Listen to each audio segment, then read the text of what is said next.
Ito nga pala yung ano, yung ilog dito sa Villar. Yan. Ayan ah. Malinis pa ang tubig. Pwedeng maligo. Ayan ah. Ganyan kalinis ang tubig dito sa Villar, Albay. Sana after 100 years, ganito pa rin to.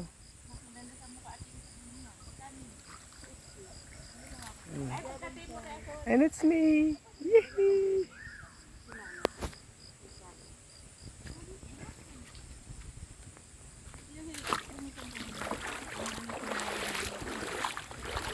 Ayan.